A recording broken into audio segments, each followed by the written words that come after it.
রাত প্রায় 9টা মতো বাজে আর আমি নেল কাটার নিয়ে বসে পড়েছি হাতের নখগুলো কাটতে। নখগুলো না কিছুদিন ধরে এবড়ো খেবড়ো হয়ে ভেঙেছিল, তাই ওগুলো একটু ভালো করে কাটাকাটি করে তার আগে নেল পলিশ রিমুভার দিয়ে নেল পলিশটাকে আগে রিমুভ করে নিলাম নখের উপর থেকে। এখন রাত প্রায় 10টা মতো বাজে, গায়ে একটু জল ঢেলে এলাম। চুল ভেজাইনি, বাকি পুরোটা স্নান করে এসেছি। এখন প্লামের রোজ ওয়াটার টোনারটা ইউজ করে নিচ্ছি, এটা বরাবরের জন্যই আমার ফেভারিট টোনার। এরপর আমি আর্থ রিদিমের এই অ্যালোভেরা জেলটা ইউজ করে নিচ্ছি। এটা সুপার ড্রাই স্কিনের জন্য ভীষণ ভীষণ ভালো একটা জেল, মানে স্কিনটাকে পুরো রিফ্রেশমেন্ট করে দেয়। এরপর আমি সিঁদুরটা পরে নিচ্ছি, স্নান করতে গিয়ে সিঁদুরটা উঠে গেছে, তো আমি ওই জন্য লিকুইড সিঁদুর ইউজ করছি। এরপর রাতে ডিনার করে শুয়ে পড়লাম, আবার আসছি আগামীকাল সকালে। Good morning everyone and welcome back to my channel মৌলির দুনিয়া উইথ নিউ অ্যানাদার ব্লগ। এখন সকাল প্রায় 8টা মতো বাজে। সকাল সকাল একটা পার্সেল রিসিভ করেই তোমাদের সাথে শেয়ার করছি। এটা আমি অ্যামাজন থেকে পারচেস করেছি। এটা হলো সেলফি স্টিক কাম ট্রাইপড, সাথে আছে একটা ছোট্ট ফ্ল্যাশ লাইট। দাম নিয়েছে 300 টাকা মতো। তোমরা যদি চাও এর লিঙ্ক আমি ডেসক্রিপশান বক্সে দিয়ে দেব। তো চলো এবার আমি 1 কাপ চা খেয়ে নিই, তার জন্য আমি চা বসিয়েছি।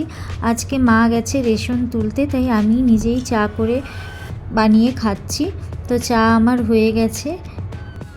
এই প্রসঙ্গে আমি একটা কথা বলি, তোমরা যারা আমার ভিডিও দেখো তারা সবাই যেন আমি প্রায় 1 বছরের বেশি হতে চললো টানা বাবার বাড়িতেই আছি, এবং এই সকালবেলাগুলো ঘুম থেকে ওঠার পর আমার মাই আমার জন্য চা বানিয়ে দেয়, এবং সেই চা নেওয়ার পর মনের মধ্যে না একটা আলাদাই শান্তি আসে, যেটা আমি নিজে বানিয়ে খেলে হয়তো অতটা আসে না।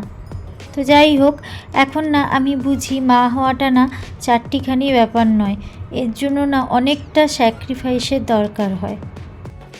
আর এখন আমার ক্যাটস নেই বলে তাই তোমাদের সাথে ক্যাটের ভিডিওগুলো শেয়ার করা হয় না, আর অনেক দিন পরই তো লং ভিডিও বানাচ্ছি, তাই এদেরকেও দেখানো হয়নি। আর ক্যাটস আমার তো নেই, এই একটা মাত্র বিড়ালই আছে, এর নাম হচ্ছে ডামটু। তোমরা যারা আগে ভিডিওগুলো আমার দেখতে বা দেখো তারা চেনো।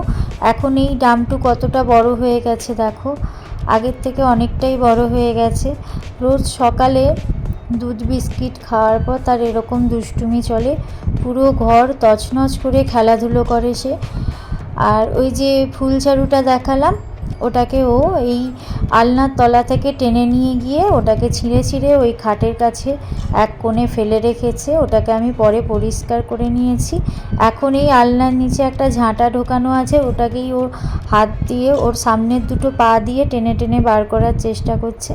আর আমি ভিডিওতে ওকে দেখাচ্ছি বলে ও আমার সামনে এমন ভান করছে দেখো, যেন কিছুই জানে না, কিছুই চেনে না, ভাজা মাছটা উল্টে খেতে জানে না, এইরকমই একটা হাব ভাব নিয়ে আমার দিকে তাকিয়ে আছে।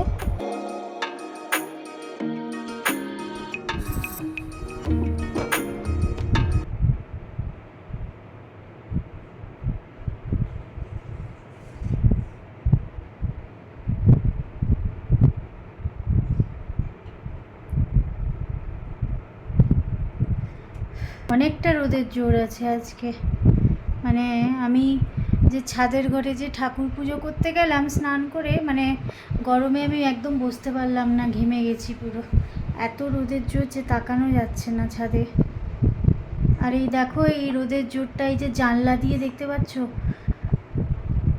কতটা রোদের জোর আসছে, মানে ঘর পুরো একদম আগুনের মতো তেতে আছে। এই যে ঘরের যে দেওয়ালগুলো হাত দিচ্ছি না, পুরো আগুন, যেন দেওয়াল তো নয়, যেন এক আগুনের গোলা লাগছে। তো আজকে এপ্রিলের কত তারিখ হলো, আজকে এপ্রিলের মনে হয় 17 না 18, 17 তারিখ মনে হচ্ছে। তাতেই যদি এত গরম, তো এরপরে মে মাসে জুন মাসে যে কী হবে কে জানে। তো যাই হোক, আমি স্নান করে এলাম, শরীরটা ভালো নেই, সাথী মনও ভালো নেই। আজকে লাঞ্চে আছে ভাত, এটা হচ্ছে নিম পাতা দিয়ে বেগুন ভাজা, ওই যে ছোটো ছোটো নিম কুড়ি দিয়ে বেগুন ভাজা, মাছের ঝোল, কাঁচকলা আলু বেগুন ডাঁটা দিয়ে মাছের ঝোল, আর এখানে হচ্ছে মাছের ডিমের চাটনি। আচ্ছা, তো এই দিয়ে আজকে লাঞ্চটা করব। এখন আফটার লাঞ্চ ছাদে যাচ্ছি জামা কাপড়গুলো তুলতে। আমার জামা কাপড় সেরকম নেই, কারণ আজ 2 দিন হলো কাজের দিদি কামাই করেছে, কাজে আসেনি, কারণ তার বারব্রত আছে। এখন তো ওই শিবের মাথায় জল ঢালার ব্যাপার, তাই ওই বারব্রতর জন্য কাজে আসেনি। শুধু মায়ের শাড়িগুলো তুলবো। ছাদে রোদের এত জোর যে তাকানো যাচ্ছে না, চারিদিক ঝলসে যাওয়ার মতো ব্যাপার। এরপর থেকে না, মানে আগামীকাল থেকে যখন ছাদে আসবো জামা কাপড় তুলতে, সানগ্লাস আর ছাতা নিয়ে আসতে হবে। তো যাই হোক, জামা কাপড় তোলা হয়ে গেছে, এখন নিচে নেমে এলাম। এসি চলছে, মানে যেন একটা আলাদাই আরাম হলো, জানো তো। মানে এই যে ছাদ থেকে এসে যে রুমে ঢুকলাম না, যেন একটা ঠান্ডা হাওয়া যেন শরীরের উপর দিয়ে বয়ে গেল।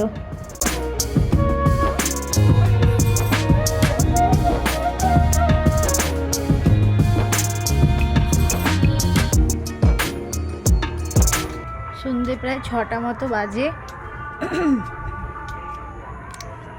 ছাদে এসে একটু হাঁটা চলা করছি।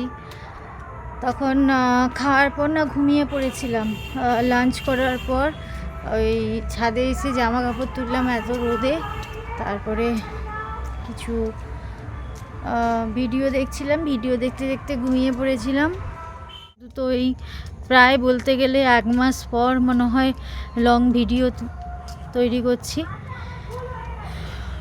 মা সন্ধে দিচ্ছে এখন।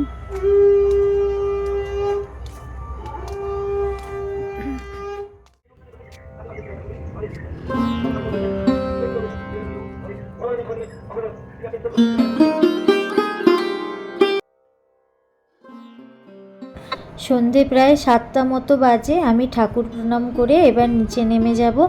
আজ অনেকক্ষণ ছাদে হাঁটাহাঁটি করলাম।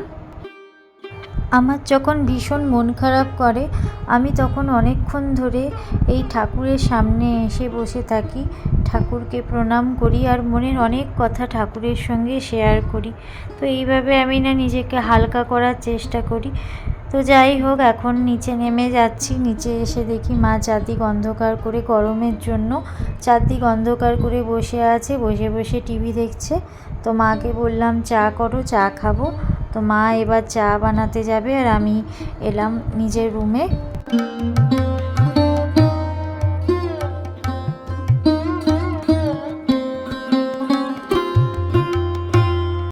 আর ছাদে যাওয়ার আগে রুমের লাইটটা জ্বালিয়ে যায়নি। এখন নিচে নেমে এসে দেখি ঘুটঘুটে অন্ধকার, কোনো রকম হাতড়ে হাতড়ে লাইটটা জ্বালালাম।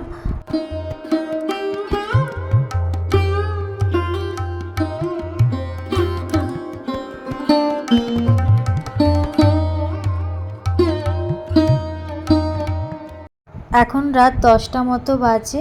আর এত গরমের জন্য আজকের রাতে ডিনারে হচ্ছে জল ঢালা ভাত, যাকে দেশি ভাষায় পান্তা বলে। তো এই জল ঢালা ভাত আর সাথে আলু মাখা। আলু মাখাটা সুন্দরভাবে পেঁয়াজ শুকনো লঙ্কা দিয়ে মাখা হয়েছে। এরপর খাওয়া দাওয়ার পর বসে পড়েছি নেল পলিশ পরতে।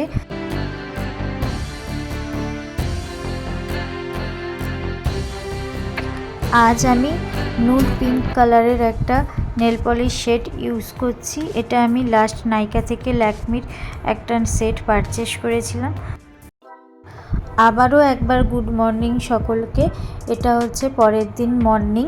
তো সকালবেলা ঘুম থেকে উঠে আমি স্টাডি করছিলাম, আর এখন রুটি কাঁচকলা আলু ভাজা ব্রেকফাস্ট করে নিচ্ছি, আর সাথে আছে এই কলা।